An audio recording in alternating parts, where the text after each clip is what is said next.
Okay, so during one of my recent live streams, somebody was like, "Hey, Jeremy, did you watch the new Netflix documentary about Jussie Smollett?" And I, for one, didn't. It never crossed my mind to watch it. Um, I thought the entire scenario that took place back in 2019 really didn't add up.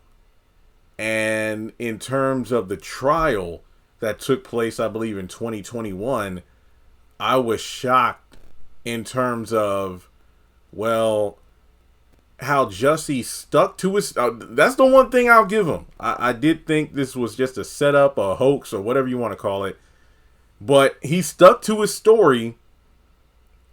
But at the same time, the circumstances surrounding getting Subway at like what 2 a.m. before going to like a what to sit down with a producer for a meeting or something like that, and then he got jumped by these two individuals wearing MAGA hats and put a noose around his neck and everything, and it just didn't add up. And then later on we find, oh, when the cops showed up to Jussie's hotel room or apartment or whatever, he still had the noose around his neck, and I'm thinking like, huh?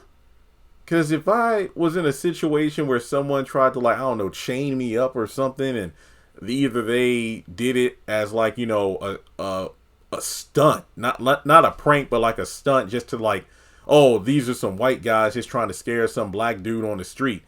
Like, I would take those restraints off if I was able to, but to have someone put a noose around my neck, leave me out in the freaking snow, and I make my way back to my, residence for the night and call the cops and still have the noose or whatever around my neck, that's just not adding up. At least not to me, because it's like when you're discharged from the hospital and you got that paper bracelet around your wrist, you instantly cut it off. But then, hey, if you've been in the hospital, sometimes you forget it's on your wrist, and it's like, oh wow, that's right, I gotta take this thing off. So I watched the documentary, and I want to be completely honest here. I don't feel like I learned anything that changes my stance on the thoughts that I had 3 or 4 years ago. Because, again, this event happened in 2019. And when it did, it's like, oh, wow. But when you saw the video clip, it's like, dang, here we go. Because remember, this was, in the midst of like pre-pandemic and right before Black Lives Matter and everything started heating up, and there was the whole, oh, homophobia, and Trump's America and this, that, and the third. And it just felt like a whole bunch of, it felt like there were too many ingredients in the gumbo pot that just so happened to satisfy the hunger or taste buds of a majority of what was going on in America. And then you look at the whole situation where Jussie was on stage not long after that talking about how he's the gay Tupac and whatnot. And it did seem like a publicity stunt. And I can't remember exactly if this is a fact, but I know this was close to around the time that the Empire series was coming to a close. And that's why a lot of people thought Jussie was doing this as some sort of political stunt in order to garner support to hopefully take his career to the next level, because maybe he didn't feel his career was moving at the rate it should have been at that point in time. So after listening to, several people sit down, including the two brothers who were not white, I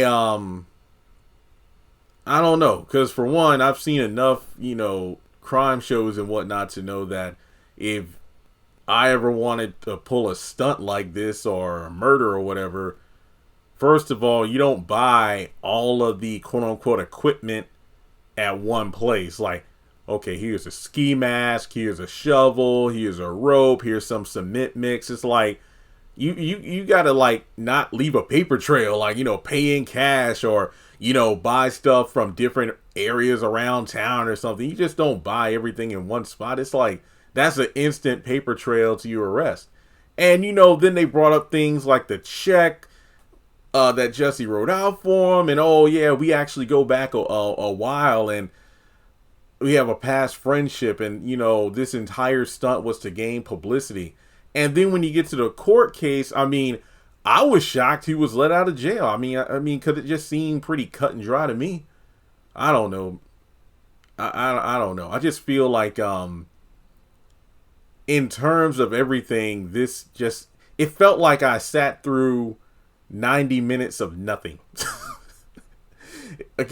I can't say that, for example, this felt like, being a diehard fan of Tyler Perry's The Haves and the Have-Nots. I watched from episode 1 in 2013 to the final episode in 2021.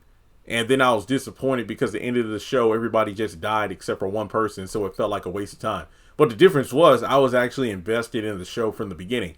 This entire scenario with Jussie just felt like a mess from start to finish. And, I remember when even his family was defending, Jussie and whatnot. It's like, look, we get it. One of your own is going down for something. You want to support him. But at some point, it's like, okay, this don't make no dang sense. Like, what's going on? Because he served, a short sentence before he was finally released. But this doesn't make sense to me. It doesn't.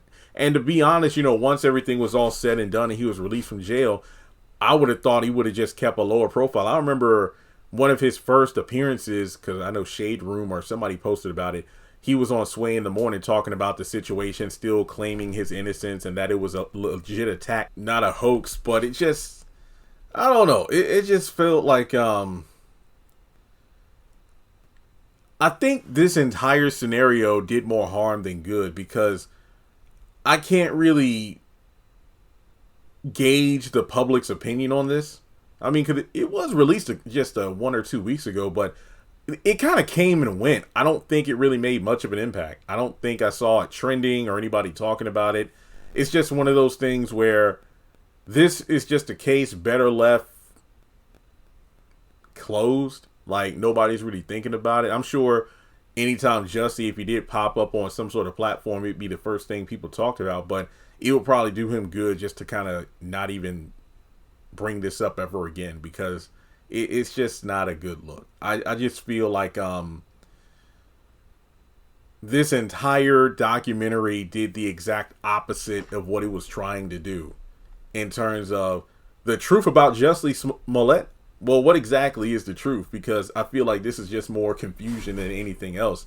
And I did look at a couple of different reviews on it, and they did mention that they find it wishy-washy. You put together this nearly 1.5 hour documentary, but no clear viewpoint was offered, and it reinforced the divisiveness rather than clarifying the case as a whole. Now, some sources said that, this documentary covered all of the key perspectives, including Smollett, the two brothers, different journalists, police officers, and it emphasized the effectiveness of the title's question mark in relation to the elusiveness of truth. This was stupid.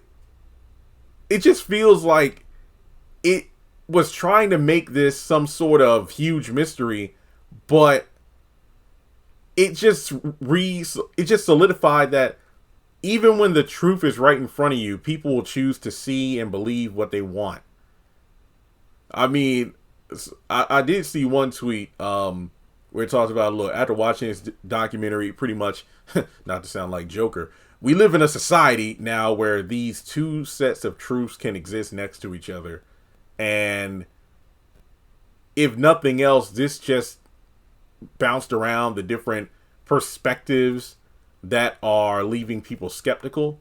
And I think this was kind of an embarrassment. I really think that if nothing else, Jussie himself should never bring up this court case again, or this scandal. Just if he wants to continue trying to do anything involving what's left of his career, do it, and just act like this entire thing never happened. Because I think if nothing else, this documentary just put the entire scenario back in the spotlight, bringing about ridicule and whatnot. And yeah, I think this was ridiculous. I just think that this was an orchestrated thing in order to stir up public support, and it backfired tremendously. That's just my opinion. If you watch the documentary, let me know what you think. I'm going to be completely honest. If you disagree, okay, I'll be interested to read your comments, but I'm not like that invested to go into like a full on back and forth with you. But yeah, let me know your thoughts on this documentary. I'd give it like a 1.5 out of 5. This was stupid. I mean, it really was.